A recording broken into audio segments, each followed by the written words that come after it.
अस्सलाम वालेकुम dear students. आज की इस वीडियो लेक्चर के अंदर हम चैप्टर नंबर 6 एंजाइम्स का जिक्र करने वाले हैं।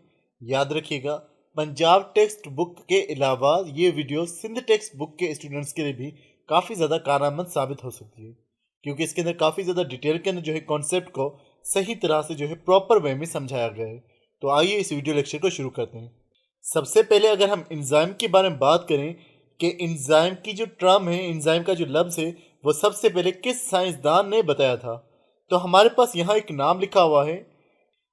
इन 1878 जर्मन फिजियोलॉजिस्ट विनहेलम कोह ने first use the term enzyme. 1878 के अंदर एक जर्मनी के फिजियोलॉजिस्ट थे जिनका नाम था विनहेलम कोह ने। इन्होंने एंजाइम की टर्म को पहली दफ़ा यूज़ किया था। एंजाइम्स असल में प्रोटीन्स होते हैं। Enzymes are the proteins, protein के बने हुए होते हैं एंजाइम्स। तो अब हम एंजाइम के कॉन्सेप्ट को थोड़ा सा जिक्र करने वाले हैं कि एंजाइम कहाँ यूज होते हैं।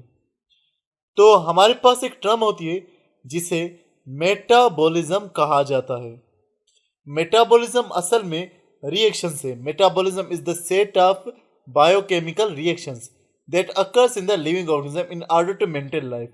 मेटाबॉलिज्म उन रिएक्शंस को कहा जा रहा है हमारी बॉडी के अंदर जो हमारी बॉडी को मेंटेन करने के लिए रिएक्शन हो रहे हैं। याद रखिएगा, रिएक्शन दो तरह के हो सकते हैं। एक रिएक्शन ऐसे हो सकते हैं जिनमें मॉलिक्यूल्स टूटते हैं, और दूसरे रिएक्शन ऐसे हो सकते हैं जिनके अंदर मॉलिक्यूल्स बन रहे हैं। तो ऐसे रिएक्शंस जिनके अंदर मॉलिक्यूल्स टूट रहे हैं, ऐसे रिएक्शंस को कैटाबॉलिज्म कहा जाता है। तो देखें, catabolism includes the biochemical reactions in which large molecules are broken down. तो जो रिएक्शंस हैं जिनमें बड़े मॉलिक्यूल टूट रहे हैं उन्हें कैटाबॉलिज्म कहा जा रहा है। यूजुअली आमतौर पर energy is release in the catabolism. तो आमतौर पर कैटाबॉलिज्म में जब मॉलिक्यूल्स टूटते हैं तो नतीजे में जो है हमारे पास एनर्जी प्रोड्यूस होती है। तो कैटाबॉलिज्म समझिए, मॉलिक्यूल टूटेगा, एनर्जी प्रोड्यूस होगी। दूसरा रिएक्शन है हमारे पास anabolism. Anabolism includes the biochemical reactions in which large molecules are synthesized. Anabolism वो रिएक्शन है जिनके अंदर बड़े मॉलिक्यूल्स जो हैं बनते हैं। कैटाबॉलिज्म के अंदर जो मॉलिक्यूल्स टूट रहे हैं और एनाबॉलिज्म के अंदर जो है मॉलिक्यूल बन रहे हैं। याद रखिएगा कि ये जो मेटाबॉलिज्म के दोनों प्रोसेसेस हो, ख्वाह वो कैटाबॉलिज्म हो या एनाबॉलिज्म हो, दोनों हमारे मुख्तलिफ प्रोसेसेस के लिए ज़रूरी हैं। क्यों ज़रूरी है? क्योंकि इनके साथ जो है एनर्जी भी ट्रांसफ़र हो रही है। जो कैटाबॉलिज्म के नतीजे में एनर्जी बनेगी वो यूज़ हो जाती है इन एनाबॉलिज्म। यहाँ देखें, energy released in catabolism and is utilised in anabolism. जो कैटाबॉलिज्म एनर्जी बनी वो एनाबॉलिज्म यूज होगी। एनाबॉलिज्म एनर्जी को खर्च करता है। तो इस तरह से एनर्जी जो है वो ट्रांसफर हो रही है।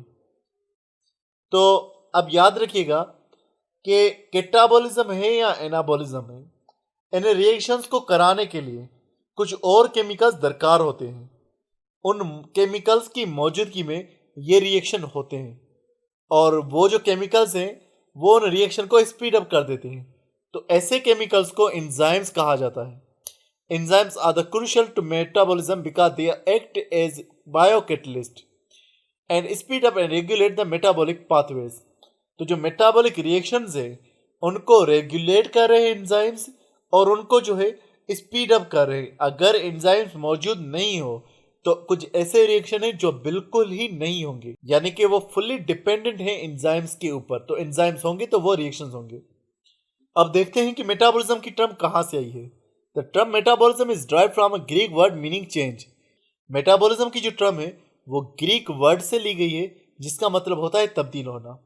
और जो कॉन्सेप्ट ऑफ मेटाबॉलिज्म है, concept of metabolism was first of all given by Ibn Nafis. एक हमारे पास मुस्लिम साइंसदान थे जिनका नाम इब्न नफीस था। इन्होंने सबसे पहले मेटाबॉलिज्म के टर्म को यूज किया, जिन्होंने बताया the body and its parts are always undergoing change, कि हमारी जो बॉडी है और जो उसके पार्ट्स हैं वो हमेशा तब्दील होते जा रहे हैं। तो इब्न नफीस ने असल में मेटाबॉलिज्म के कॉन्सेप्ट को बताया था। अगर हम एंजाइम्स की बात करें, enzymes are proteins that catalyse, यानी जो स्पीड अप करते हैं। किसको स्पीड अप करेंगे? बायोकेमिकल रिएक्शंस को।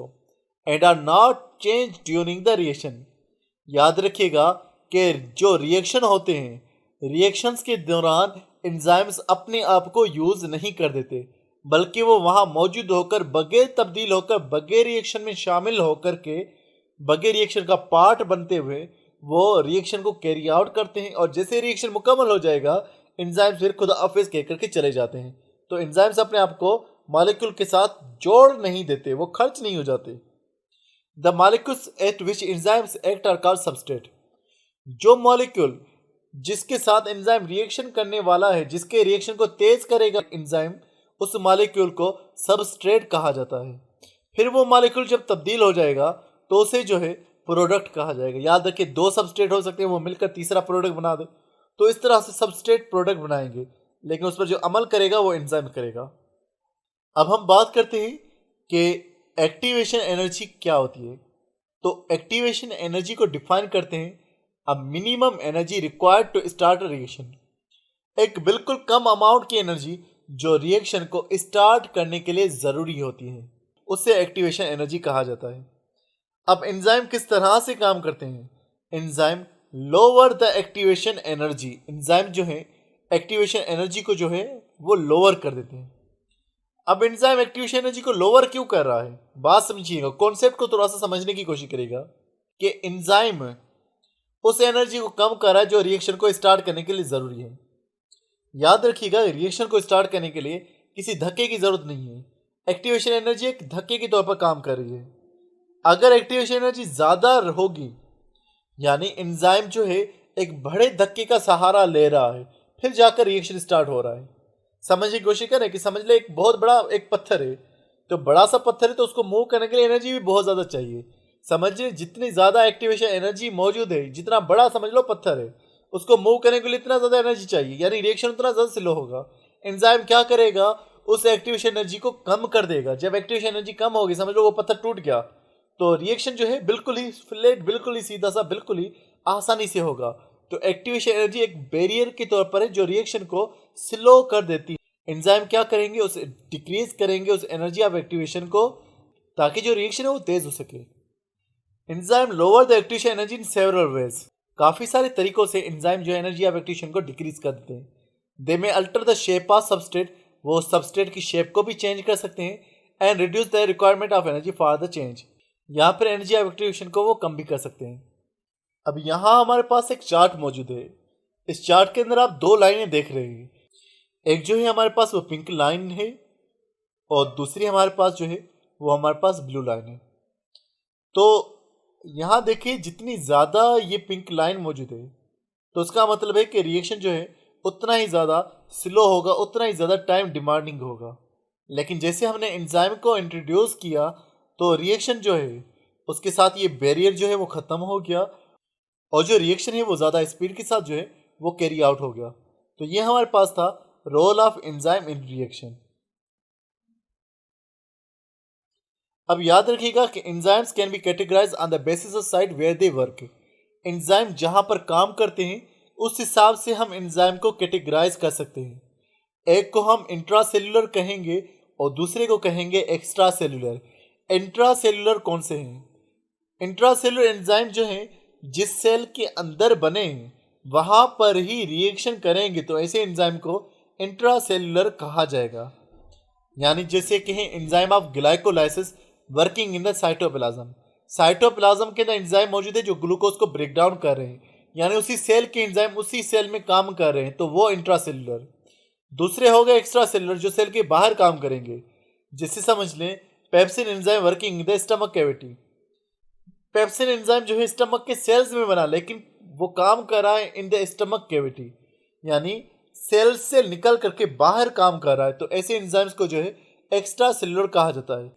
याद रखिएगा, पेप्सिन जो है स्टमक के अंदर जो है ये प्रोटीन को तोड़ने का काम करता है।